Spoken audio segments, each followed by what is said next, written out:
que é o luto? Bom, gente, a primeira coisa que a gente tem que entender sobre o luto é que o luto é a reação natural do seu corpo e mente à perda de alguém importante. O luto não tem nada de fora do comum. É uma experiência pela qual todos nós passamos em algum momento da vida. A maioria de nós, em algum momento da vida, vai perder um familiar querido ou uma pessoa querida no geral. A maioria de nós vai perder os pais, os avós, talvez perca os tios, talvez perca algum amigo. E o luto é uma reação natural do seu corpo e da sua mente à perda de alguém importante. Entendendo essa definição básica, o que a gente espera ver? O que a gente espera ver? O que a gente espera ver em alguém de luto? Bom, as reações mais naturais são sintomas similares à depressão. Quando a gente vai ver o diagnóstico de depressão nos manuais de transtorno mental, a gente vê que os sintomas de depressão e os sintomas de luto são os mesmos.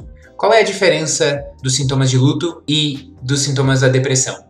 O tempo em que eles permanecem na vida de uma pessoa. Porque se a pessoa tiver luto por tempo suficiente, ela vai ser considerada alguém que está com depressão, certo? É por isso que no diagnóstico de depressão é tão importante a gente considerar há quanto tempo você está sentindo esses sintomas. Se você está há mais de 2 meses com os sintomas de depressão logo após você ter perdido alguém, o seu luto já evoluiu para uma depressão, e nesse caso a gente chamaria sua depressão de luto complicado, ou luto patológico, mas no geral a gente chama de luto complicado. Então a principal diferença é o tempo. Isso quer dizer que você está obrigado a atravessar o luto em 8 semanas, e se você atravessar o luto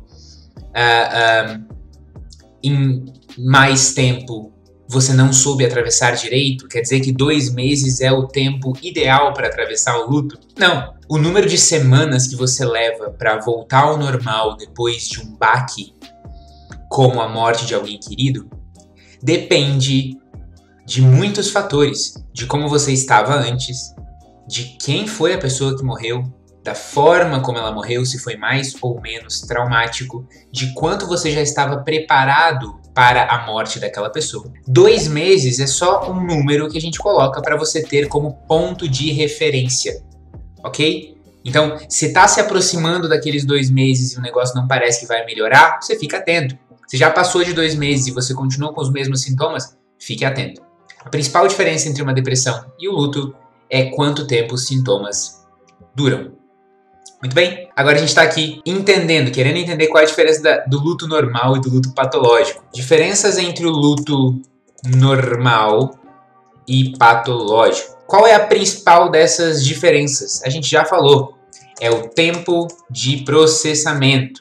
Ou seja, você quando recebe a notícia da morte de um familiar, passa por várias fases. A gente já vai entrar nas fases do luto. Quanto tempo você demora para passar por todas essas fases e digerir o luto, processar a morte dessa pessoa, fazer as pazes com a morte dessa pessoa? É muito mais demorado no caso do luto patológico. Que na verdade é melhor que a gente não chame de patológico, mas chame de luto complicado, que é o termo técnico mais correto.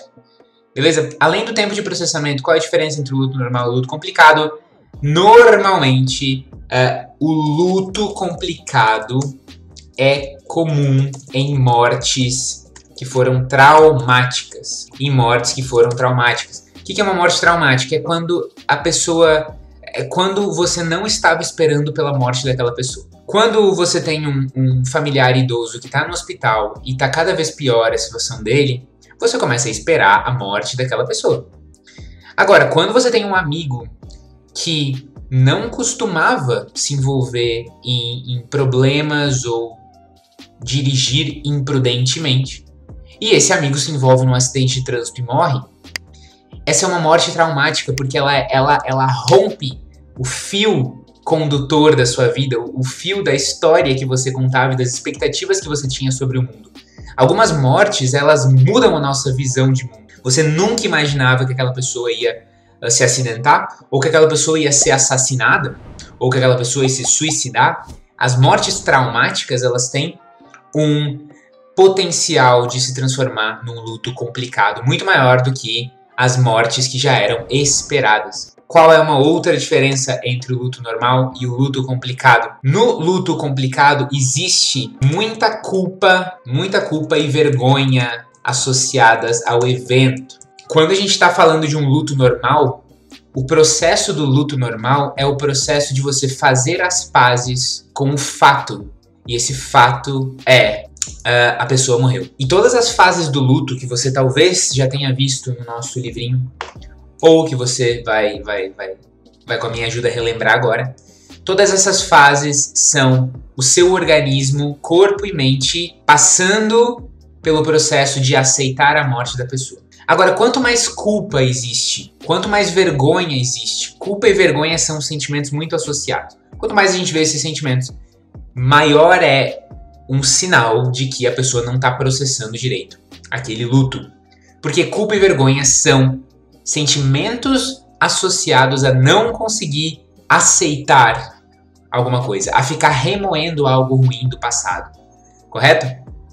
Quando você está culpado, culpa você sente com relação a algo que você fez no passado, algo que aconteceu no passado. Vergonha também.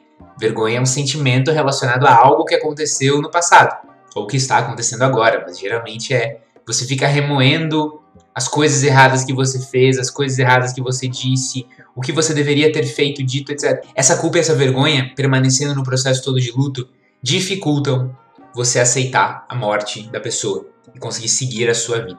Beleza? Agora, vocês não podem se confundir com o seguinte, que é muito importante sobre o luto, que é normal ficar desanimado, desmotivado, improdutivo, triste, ansioso, etc.